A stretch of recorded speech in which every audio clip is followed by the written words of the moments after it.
अजीबो गरीब बहू। मोनिका बहू से सब परेशान थे। कारण था उसका नेचर, जो शादी के 8 साल बाद भी किसी को समझ में ही नहीं आ रहा था।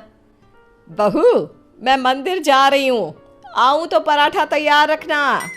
पराठा किस चीज़ का माँ जी? आलू पनीर या प्याज आलू या मेथी का बना दूँ? सास, जिसे मंदिर जाने को देर हो रही थी। अरे बहू, किसी भी चीज़ का बना देना, वैसे भी भूख बहुत लगी है, मैं जल्दी ही मंदिर होकर आती हूँ। सास तो चली जाती है, लेकिन बहू वो तो अपने ही काम में व्यस्त हो जाती है। बेटा, तेरी सास आती होगी, जल्दी से पराठा बनाकर रख दे, नहीं तो तेरी क्लास लग जाएगी। ना ना पिताजी, अब कोई मेरी क्लास नहीं ले सकता। नहीं ले सकता? अब नहीं ले सकता क्या मतलब? तेरी सास तो आज तक मेरी क्लास ले रही है। पिताजी, मैंने तो शादी ही इसलिए की है कि मुझे पढ़ाई ना करनी पड़े। क्लास लेंगी सास तो मैं नहीं रह पाऊंगी।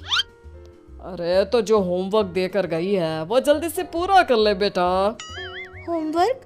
कैसा होमवर्क? अरे परेशान हो गया मैं तो।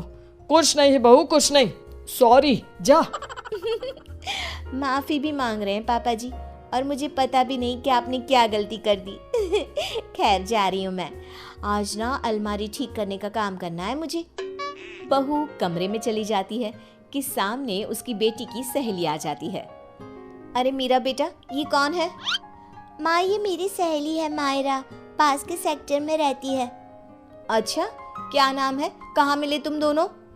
आंटी, इसने बताया ना कि मेरा नाम मायरा है, मैं पास के बिल्डिंग में रहती हूँ और हम स्कूल फ्रेंड्स हैं। अच्छा, तुम लोग स्कूल में नहीं खेलते जो घर में खेलने की जरूरत पड़ गई? वैसे क्या करते हैं पापा तुम्हारे? आंटी, मेरे पापा अमेरिका में रहते हैं। अच्छा, क्या करते हैं? अच्छा, कितने भाई बहन हो तुम? और सॉरी आंटी, मुझे जाना है। मीरा, देख लेना, खेलना हो तो शाम को पार्क में मिलते हैं। सहेली के जाने के बाद क्या है माँ, भगा दिया ना मेरी सहेली को। अरे पता नहीं क्यों इतनी बड़ी होकर भी आप समझ नहीं पाती कि कैसे रहना चाहिए, क्या पूछना चाहिए। भगा दिया मेरी सहेली को। खैर, मोनिका का अजीबो गरीब नेचर चेंज होने का नाम ही नहीं ले रहा था। एक दिन, क्या बात है मोनिका, कहाँ जा रही हो?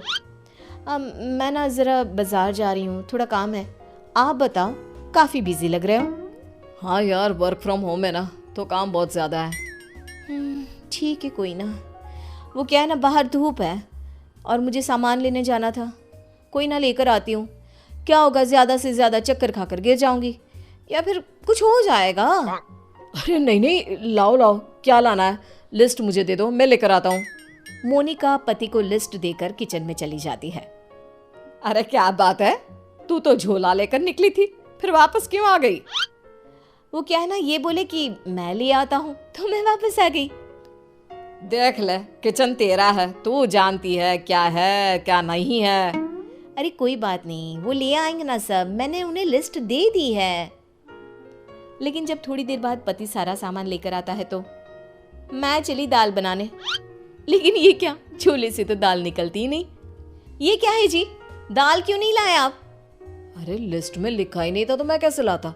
जो लिखा है सब लाया हूं मैं। बस अब तो मोनिका का गुस्सा 7वें आसमान में पहुंच जाता है। अरे नहीं लिखा तो ये मतलब कि तुम लाओगे नहीं? कम से कम थोड़ा सोच ही लेते।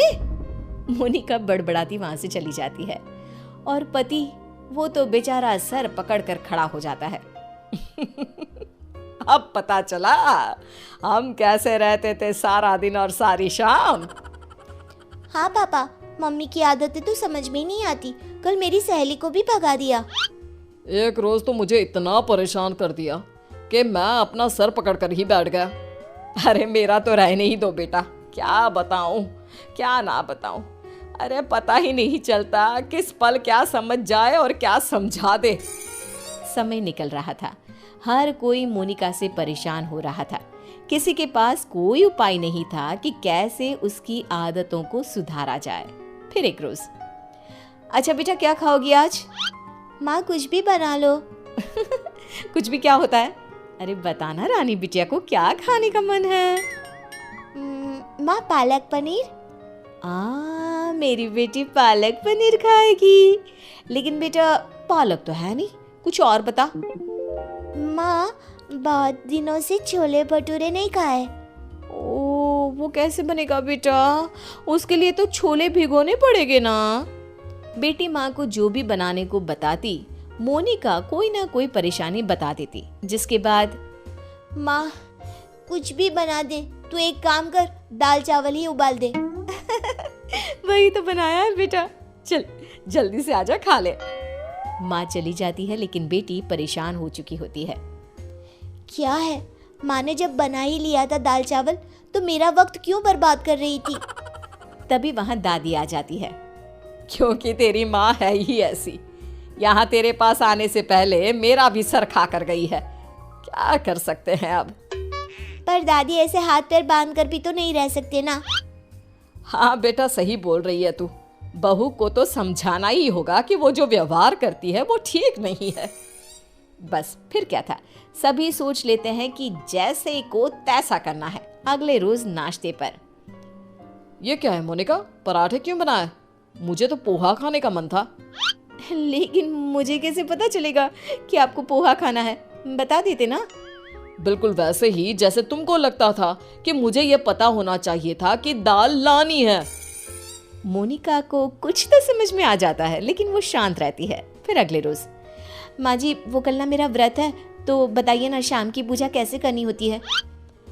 कौन सी पूजा, साड़ी वाली या सूट वाली? माँ जी, साड़ी वाली। वैसे क्या खाते हैं उसमें? खीर ना, तो मैं अभी खीर बना लेती हूँ। कौन सी खीर बहू, चावल वाली या सूजी वाली? बहू समझ जाती है कि वो सास को जैसे कभी पराठे के लिए कंफ्यूज कर रही थी, सास उसे अब कंफ्यूज कर रही है।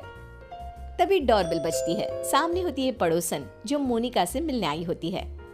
अरे बिटिया, माँ को बुलाना अपनी। माँ को? लेकिन इस वक्त आपको क्या काम है? छोटी सी है, लेकिन सवाल देखो, पुलिस की तरह दागी जा रही है। बेटा, उनसे चीनी लेनी थी। अच्छा, आपकी कटोरी में या हमारी? बेटा, वो मैं लेकर आई हूँ, जरा माँ को बुला दो। कल पड़ोसन के घर क्या झगड़ा हुआ, ये भी पूछना था। ये क्या बात हुई, किसी के घर के झगड़े को डिस्कस करना? वैसे आपके पति क्या करते हैं? वो कितने बजे ऑफिस जाते हैं? और माँ जब शाम को वॉक पर जाती है, तो क्या उस वक्त आप लोगों की बात नहीं होती? मोनिका बेटी की सारी बात सुन रही थी, लेकिन जैसे ही वो बेटी को कुछ कहती, पड़ोसन उल्टे पैर भाग जाती है। माँ, मीरा, मैं समझ गई हूँ कि मैं क्या गलती कर रही थी। मुझे माफ कर दीजिए प्लीज।